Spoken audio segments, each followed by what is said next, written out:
Hello friends, welcome back to my channel. আমার চ্যানেলে তোমাদের সকলকে স্বাগত জানিয়ে আজকে একটা ভিডিও নিয়ে চলে এসেছি। আর আজ করব আলু আর এই বিনস ভাজা। এটা কিন্তু রুটি দিয়ে, পরোটা দিয়ে ভীষণ ভালো লাগে খেতে।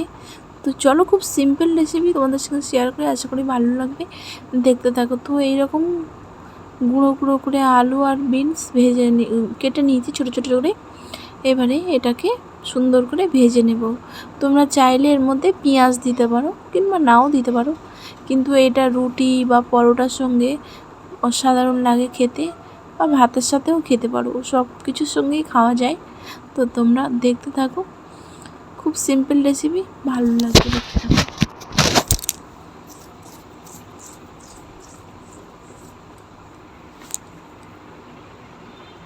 এগুলোকে ভালো করে ধুয়ে পরিষ্কার করে নিয়েছি।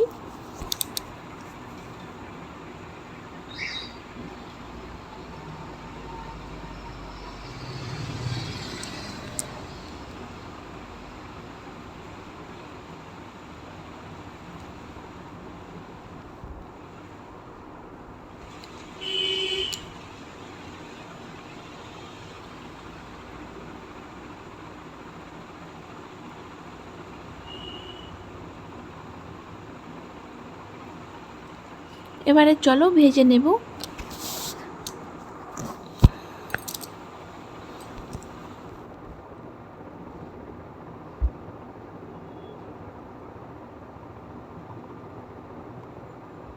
এবার কড়া গরম হয়ে গেলে কড়ার মধ্যে অল্প পরিমাণে সর্ষে তেল দিচ্ছি। তোমরা চাইলে পেঁয়াজ দিতে পারো কিংবা পেঁয়াজ ছাড়াও ভাজতে পারো।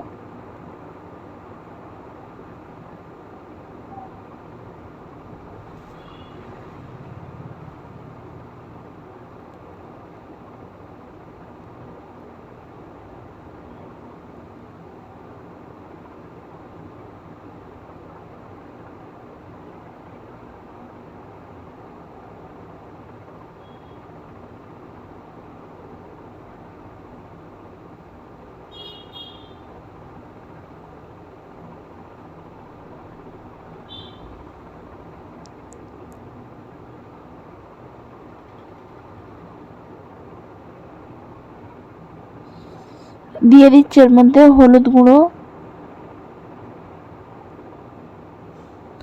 লবণ,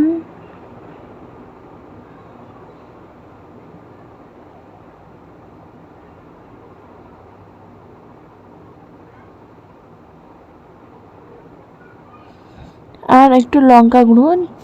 লঙ্কা গুঁড়োটা দিলে টেস্ট হয়, আর ওই জন্য দিলাম। আর তোমরা চাইলে কাঁচা লঙ্কাও দিতে পারো, গুঁড়ো লঙ্কা, যেটা ইচ্ছা, কিংবা লঙ্কা নাও দিতে পারো। তো আমার একটু ভালো লাগে লঙ্কা দিলে, মানে গুঁড়ো লঙ্কা দিলাম।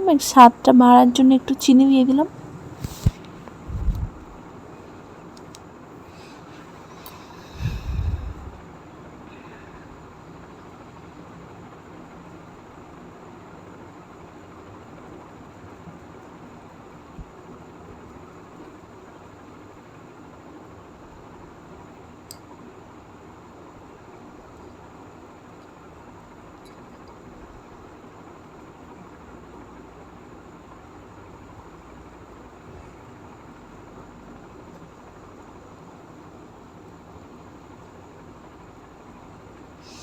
দিয়ে এবারে মশলা দিয়ে খুব ভালো করে এটাকে ভেজে নেব।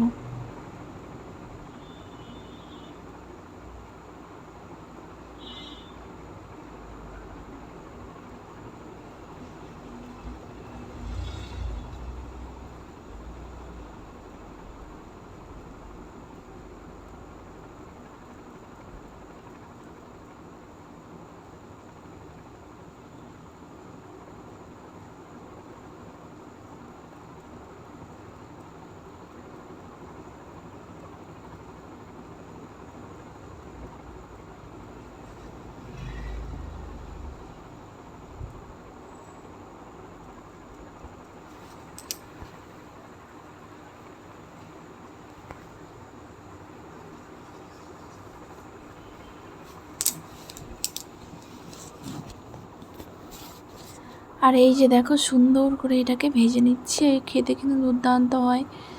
ভাতের সাথে খেতে পারো, রুটি, পরোটা, ভীষণ ভালো লাগে খেতে, আর খুব সিম্পল রেসিপি।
এই যে রেডি হয়ে গেছে, আলু আর বিনস ভাজা। ভিডিওটা কেমন লাগলো অবশ্যই জানাবে, আর তোমরা বাড়িতে একবার হলেও ট্রাই করো। রুটি পরোটার সঙ্গে দারুণ লাগে খেতে। ভালো থাকবেন, সুস্থ থাকবেন, সাবধানে থাকবেন। অন্য কোনো একদিন আবার নতুন রেসিপি নিয়ে তোমাদের সামনে হাজির হবো।